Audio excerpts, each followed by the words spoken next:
CFRA's Afternoon Edition with Rob Snow. Filling in for Rob, here's CTV's Graham Richardson. We need to restore that optimism, restore fairness to the middle class and those seeking to join it. That is Justin Trudeau yesterday speaking about his tax plan. Some of his critics are calling him the Robin Hood Prime Minister would-be, robbing from the rich to give to the less rich on his tax plan and with childcare benefits. Major changes from the Liberal Party leader. Joining us now is Justin Trudeau. Mr. Trudeau, welcome to the Afternoon Edition. Glad to be here. Thank you, Graham. Unfair characterization that you want to be Robin Hood here? You're hitting the rich to help other people, or do you like that? Well, I think one of the things is that we've seen that Canada needs to bring back a little more fairness and a little more economic growth. Over the past 10 years, even though the Prime Minister talks a good game, we have seen the worst growth rates of any Prime Minister since the depths of the Great Depression. So my plan focuses on giving middle-class families the support they need to succeed, because everyone I talk to across the country is worried about their jobs, worried about their future, worried about their savings, and mostly worried about their kids' future. Now, when you talk about growth rates, you're talking about economic growth, and much of the Western world is facing that kind of a stagnation or whatever you want to call it. Surely you're not laying that all at the feet of one man, Mr. Harper. No, of course not. I think the problem that Mr. Harper has seen is that through this past 10 years, he hasn't had a plan to address the challenges in our economy. He's relied on the high price of oil to try and cruise past, and at the same time, he's been giving greater and greater benefits to the wealthiest Canadians, and that, quite frankly, hasn't worked. And that's why we're having such terrible growth rates and such a poor recovery in terms of getting jobs back for people who need it.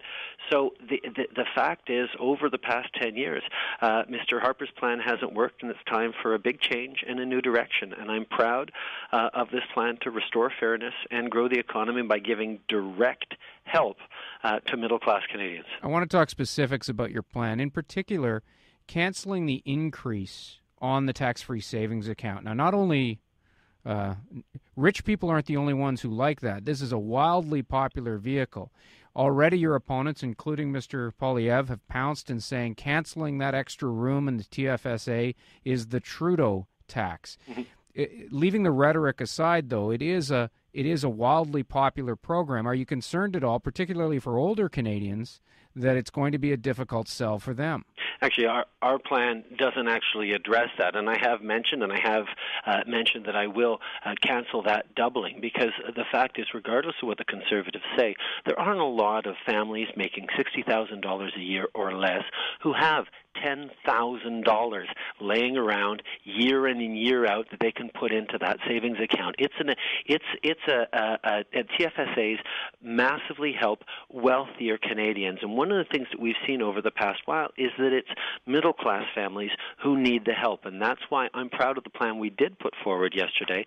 That, for example, a family of four making a typical $90,000 in terms of combined income would actually get a tax-free monthly check of $490 every month, and that's $2,500 more a year than Mr. Harper's currently giving. This is real money that's going to make a real difference to families who need it, and that's different from Mr. Harper's plan, which quite frankly gives my family thousands of dollars a year in benefits that aren't needed. Our plan focuses on asking those who've done well to do a little more so that we can do more to the people who do need it. And your plan, which is got a lot of coverage yesterday, including today, there's a gap or a hole, they say, of roughly $2 billion you haven't counted or you haven't accounted for. Is it fully costed? And if it is, why haven't you spelled it out specifically in the plan? Well, first of all, yes, our plan is fully costed, and we're talking about a significant injection into child benefits and in helping middle-class families. We're taking $2 billion from eliminating the income splitting that is, quite frankly, a very uncertain source of revenue that's really complicated to get at, towards this direct, more generous tax-free checks to families who need it. Now, the additional $2 billion that we're investing in this plan will come from different choices. In the next budget year, they're talking about a surplus of $1.7 billion, so that almost covers it. But in general, we're going to be making different choices in our full platform, which will be out in the election and fully costed, and there won't be any holes like this in it. But we were announcing two important elements of our plan because we're going to make different choices from the Conservatives. Canceling the TFSA doubling is an example, although I have to stress, I think keeping it at $5,000 is a very reasonable thing, and that's certainly something we would do for the TFSAs. It's just that doubling that is in the wrong direction.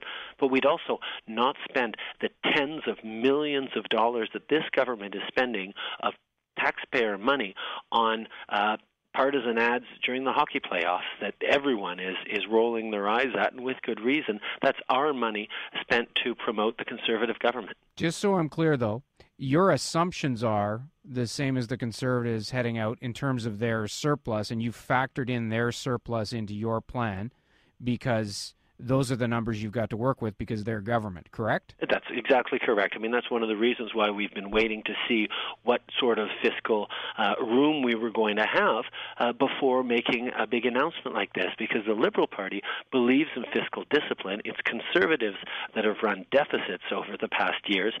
Liberals balance budgets. You have often, your party has had to cede the high ground on economy to the Conservatives. Do you believe that this turns the page on that? And how hard are you going to have to work to convince people, to remind people that Liberals have balanced budgets? Because your opponents are going all over the place saying this is irresponsible, reckless, not costed, and it's another tax hike. So you're battling a lot of noise there. Well, I think people are getting used to and, quite frankly, tired of the kind of noise that the Conservatives do put out there. The attacks, the negativity, the incessant spin, the propaganda. Quite frankly, it's turning an awful lot of people off of politics and off of the kind of debate and discussion we need to have. I'm certainly proud that the Liberal governments in the past balanced the budgets, and quick to point out that Mr. Harper took a $13 billion surplus and turned it into a deficit even before the global recession hit, that he has the worst record on growth of any prime minister since R.B. Bennett. But the fact is, what people get across the country is that over the past 10 years, Stephen Harper hasn't helped them do any better. He's given benefits and tax breaks to the wealthiest and hasn't helped ordinary Canadians working hard, trying to make ends meet, get forward. And that's exactly what this plan is focused on. It gives more money into people's pockets every single month and helps them contribute to the local economy, help local businesses, and mostly prepare for their kids' future. And that's the kind of vision for fairness that the country needs. More from Liberal leader Justin Trudeau on 580 CFRA's Afternoon Edition after the break. Stay with us. Back now with Liberal leader Justin Trudeau. Mr. Trudeau, one of the things you're going to have to fight, and aside from your economic plan yesterday, is the notion that you're not ready. And to put it bluntly, and I know you can take it because you're in politics, they say you stick your foot in your mouth too much, you speak too quickly without thinking, and that's going to hurt you in the heat of a campaign, and Mr. Harper's experience will be difficult to beat. What do you say about that? Well, I say, first of all, let's look at Mr. Harper's experience. Over 10 years, when you ask Canadians, are they doing better than they did 10 years ago, and has Mr. Harper been able to help with his leadership, people are saying no. That's why everyone's looking for a change. And I understand the fact that that I say what I think and that I am genuine and less scripted than most politicians are, can be taken as something that my opponents like to pounce on.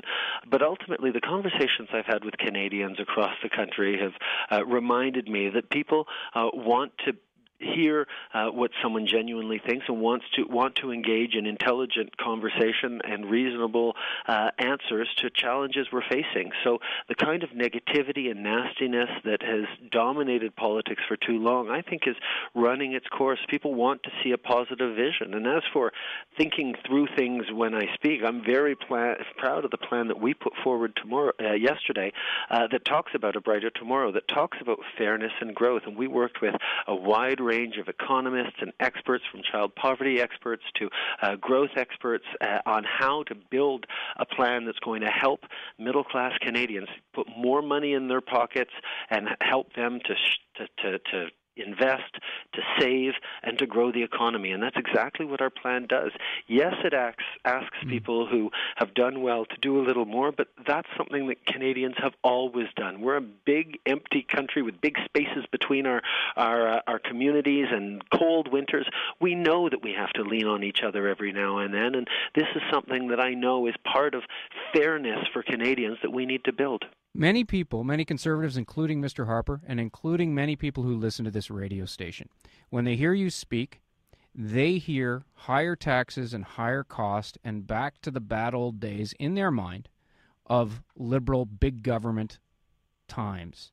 What do you say to them, or do you say anything to them because you know you've lost that segment of the population anyway and you focus on others? Oh, no, I don't consider that I've lost any segment of the population, because I know that Canadians want growth, they want help for their families, and they want to see a plan that's going to actually help us build a better future for our kids.